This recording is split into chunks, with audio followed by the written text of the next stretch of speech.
Your tomatoes are small this year, smaller than last year, smaller than the year before that. You watered them on schedule. You bought the fertilizer the garden center recommended. You followed the instructions on the bag. $47 in fertilizer, and your tomatoes are the size of golf balls. What your neighbor is growing, the one with the ridiculous garden, the one whose tomatoes you pretend not to stare at, cost him nothing. He does not buy fertilizer. He has not bought fertilizer in 11 years. And every summer, his plants produce more than his family can eat. You asked him once what he used. He said kitchen scraps. You assumed he was being modest. He was not being modest. He was telling you exactly what Depression-era families across this country knew, and every single day from the 1920s through the 1940s. A method that cost $2 in materials produces results that commercial fertilizer cannot match, and was systematically removed from mainstream gardening advice right around the time the first synthetic fertilizer companies went public. I want to show you exactly what it is, what the science says, why it works better than anything you can buy, and why almost no one is talking about it. My grandfather was born in 1911 in rural Tennessee. He farmed his entire life. I spent summers with him as a kid, and I watched him do something every morning that I did not understand until I was an adult. Before breakfast, every day from April through October, he walked to what he called the pile at the edge of the garden. He dumped whatever was in the kitchen bucket: coffee grounds, eggshells, vegetable peels, apple cores, and he turned it with a pitchfork. Then he walked back inside. That was it. 10 minutes, every morning. His tomatoes were legendary in the county. People drove to his house to buy them. He grew beefsteaks that weighed over 2 pounds, on soil that a modern agronomist would look at and call depleted, on a hillside in Tennessee with no irrigation system, with no commercial fertilizer, ever. When I was about 12, I asked him why the pile worked. He looked at me the way old men look at questions they find almost too simple to answer. He said, "The soil is alive. You have to feed it the same way you feed anything alive. You give it what it needs, and it gives back 10 times what you put in." I did not fully understand what he meant until I found a soil science report published by the USDA in 1943, filed under wartime agricultural efficiency. Written during the years when commercial fertilizer was being rationed for military use, and American families had to grow their own food with what they had. The report documented the effect of kitchen compost on garden soil in controlled trials across 14 counties in the American South and Midwest. The results were unambiguous.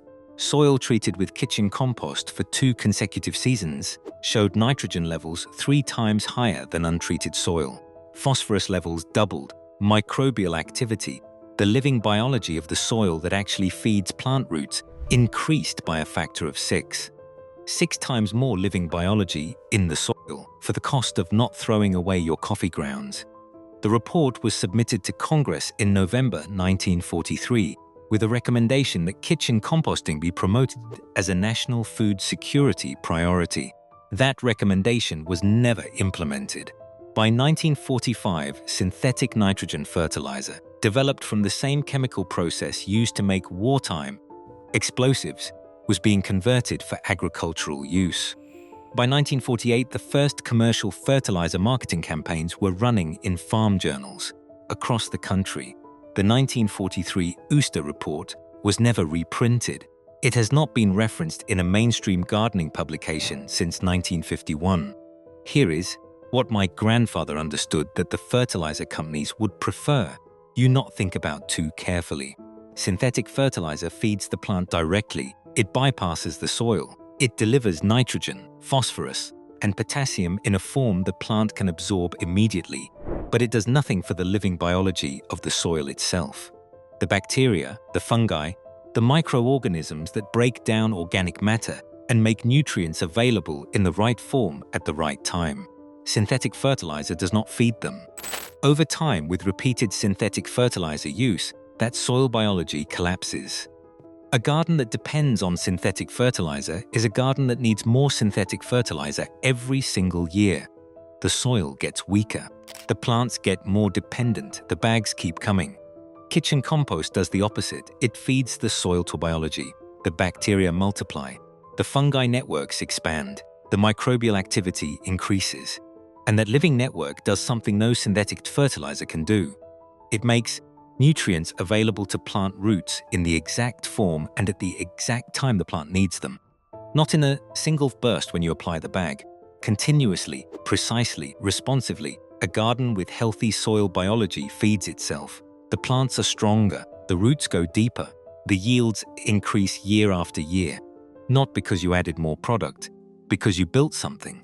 My grandfather built that soil for 40 years. By the time I was old enough to understand what I was looking at, his garden was producing yields that would embarrass a commercial operation. On a quarter acre, with kitchen scraps. Now ask yourself something. The fertilizer industry in North America generates over $24 billion annually. Miracle-Gro alone, owned by the Scott's company, generates nearly $4 billion a year. Their business model requires that your soil stay dependent. A garden with self-sustaining biology is a garden that does not buy fertilizer. A garden with collapsed soil biology buys fertilizer forever. In 1986, Scott's acquired the rights to Osmocote, the leading slow-release fertilizer brand. In 1995, they acquired Miracle-Gro. In 1998, they acquired Ortho, the pesticide brand. In 2005, they acquired Roundup marketing rights from Monsanto. Each acquisition expanded their control over what you put in your garden and what you believe your garden needs to survive. None of their acquisitions involved compost. Compost cannot be packaged. Compost cannot be branded.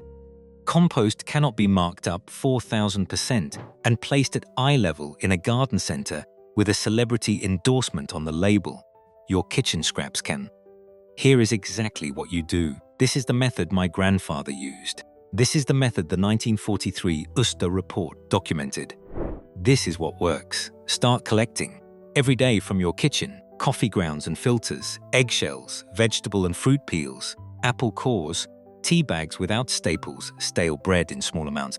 Do not add meat, dairy, or cooked food with oil. Everything else goes in a container, under your sink, or on your counter. 1 week of a normal household generates enough material to treat an average garden bed. Find a spot at the edge of your garden.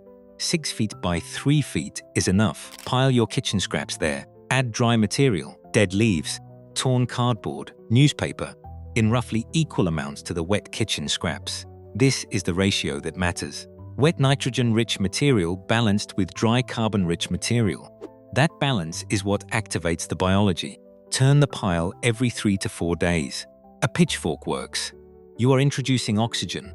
The bacteria that break down organic matter need oxygen to work.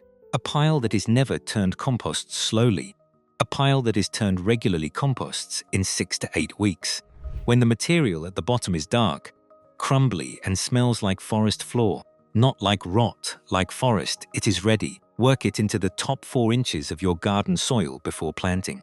1 inch of finished compost worked into 4 inches of garden soil is enough to transform what grows there. In the first season, you will see a difference. Your plants will be stronger. The root systems will be more developed. The fruit will be larger. In the second season, the difference will be dramatic. The soil biology will have had time to establish. The microbial networks will be functioning. Your garden will begin to feed itself in ways that no bag of fertilizer can replicate. By the third season, you will understand what my grandfather meant. The soil is alive. You feed it, and it feeds you back 10 times what you put in. He gardened for 61 years. He never bought fertilizer. He never had a season where his garden failed. He died at 89 with the best soil in the county, built entirely from what most people throw away every morning before breakfast.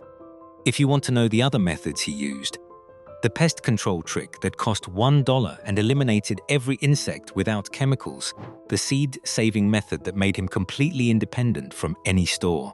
Subscribe. New video every single day. And share this with someone who is still buying the bags. The information exists. It always has. They just made it very easy not to find.